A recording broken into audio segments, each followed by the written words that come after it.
नमस्कार। गौरव Mishra for IAS में आपका स्वागत है। इकोनॉमी का ये हमारा दूसरा लेक्चर है। पिछले लेक्चर में हम भारतीय अर्थव्यवस्था की विशेषताएं पढ़ रहे थे, जिसमें हमने पहला पॉइंट निम्न जीवन स्तर डिस्कस कर लिया था। आज हम दूसरा पॉइंट और बाकी आगे के पॉइंट्स को डिस्कस करेंगे। तो अगला पॉइंट ये है कि पूंजी का भाव है। तो यहाँ शब्द पूंजी आया तो सबसे पहले हम ये जान लेते हैं कि पूंजी किसे कहते हैं। पूंजी प्रकृति से प्राप्त होने वाले फ्री ऑफ कॉस्ट रिसोर्सेज को छोड़कर वे सारी संपत्तियां जो इनकम जनरेट कर रही हैं, उन्हें हम पूंजी कहते हैं। तो भारत में प्राकृतिक पूंजी की कमी तो नहीं है और ना ही भारत में मानव पूंजी की कमी है। मेनली कमी है वो मशीनरी, फैक्ट्री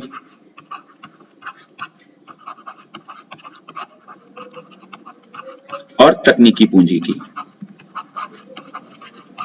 ठीक है, अब अगला पॉइंट देखते हैं। व्यापक स्तर पर निर्धनता एवं बेरोजगारी। तो हम पहले यह जान लेते हैं कि निर्धनता और बेरोजगारी किसे कहते हैं। निर्धनता वह स्थिति है जिसमें एक व्यक्ति अपनी मूलभूत आवश्यकताओं की पूर्ति न कर पा रहा हो, तो वह व्यक्ति निर्धन माना जाएगा। और बेरोजगारी वह स्थिति है जिसमें प्रचलित वेतन दर पे कोई व्यक्ति काम करने के योग्य है और इच्छुक है, फिर भी अगर उसे काम करने का मौका नहीं मिल रहा है तो वह व्यक्ति बेरोजगार माना जाएगा। ठीक है, तो निर्धनता के मापन के लिए हमारे देश में तेंदुलकर समिति की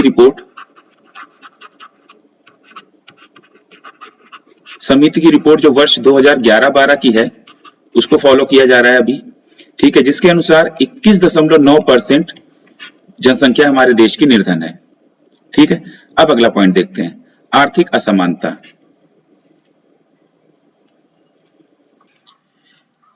साइमन कुजनेट के अनुसार विकास के शुरुआती चरण में असमानताएं बढ़ती हैं, किंतु एक सीमा के बाद यह असमानताएं धीरे धीरे कम होने लगती हैं। ऐसा क्यों होने लगता है?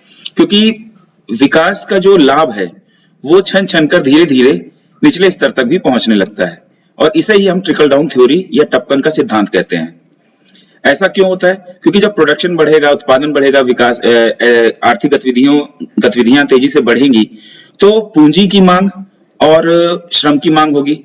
इससे लोगों के पास रोजगार के नए नए विकल्प आएंगे, उनकी आय बढ़ेगी और धीरे धीरे जो है ना असमानताएं कम होने लगेंगी। आजादी के बाद जो हमारी दूसरी पंचवर्षीय योजना थी, उसमें सरकार ने औद्योगिकीकरण पर ज्यादा जोर दिया था, क्योंकि सरकार उस समय टपकन के सिद्धांत से प्रभावित थी। सरकार का यह मानना था कि औद्योगिकीकरण का जो लाभ है वो धीरे धीरे निचले स्तर तक भी पहुंच जाएगा। लेकिन 1965 और 70 तक आते आते सरकार को यह बात समझ में आ गई कि टपकन का सिद्धांत पूरी तरीके से काम नहीं कर रहा है। इसलिए फिर सरकार ने अपनी नीतियों को चेंज किया और उसके बाद ग्रीन रिवॉल्यूशन और बैंकों का राष्ट्रीयकरण और ये सारे कदम उठाए। ठीक है, अब अगला पॉइंट देखते हैं, क्षेत्रीय असमानताएं। क्षेत्रीय असमानताएं तो आप समझ ही गए होंगे कि जैसे कि भारत के कई सारे क्षेत्र ऐसे हैं, कई राज्य ऐसे हैं जो बहुत ही डेवलप हैं, और कई राज्य ऐसे हैं कि जो अभी भी पिछड़े हुए हैं, जैसे बिहार है, झारखंड है, ये पिछड़े हुए हैं। और वहीं पर गुजरात है, तमिलनाडु जैसे राज्य हैं, केरला जैसे राज्य हैं जो बहुत ही डेवलप हैं। तो इस प्रकार भारत में क्षेत्रीय असमानताएं भी व्यापक स्तर पर हैं। फिर नेक्स्ट पॉइंट है कृषि क्षेत्र की प्रधानता, डोमिनेंस ऑफ एग्रीकल्चर सेक्टर। देखिए, आजादी के बाद भारत में कृषि क्षेत्र का जो योगदान था वो करीब 55% था जीडीपी में। ठीक है, जबकि वर्तमान में ये आपका करीब 15% के आसपास आ गया है। ठीक, वहीं पर अगर दूसरे क्षेत्रों की बात करें तो उद्योग 18% और जो सर्विस सेक्टर था वो 20% पे था। ठीक है, जबकि अभी वर्तमान में 15% एग्रीकल्चर सेक्टर का जीडीपी में योगदान है। फिर 29.6% आपका इंडस्ट्रियल सेक्टर का योगदान है और 55.4% आपका सर्विस सेक्टर का जीडीपी में योगदान है। अब यहां पर एक सवाल यह उठता है, पहले साफ कर लेते हैं इसे।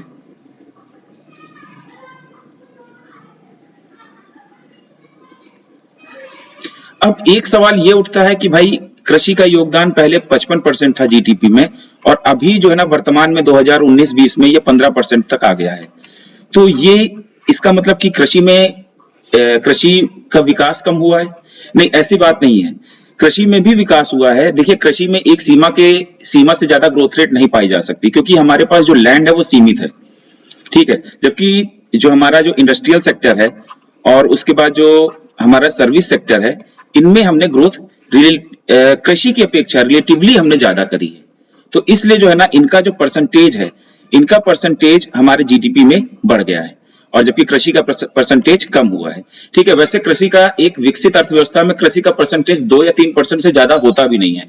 भारत में अभी भी ये 15% है, जो काफी बड़ा आंकड़ा है, ठीक है। तो ये पॉइंट समझ में आ गया, कृषि क्षेत्र की प्रधानता, ठीक है। अब नेक्स्ट पॉइंट पे आते हैं, परंपरागत एवं आधुनिक क्षेत्र में अत्यधिक अंतर, extreme difference between traditional and modern sector.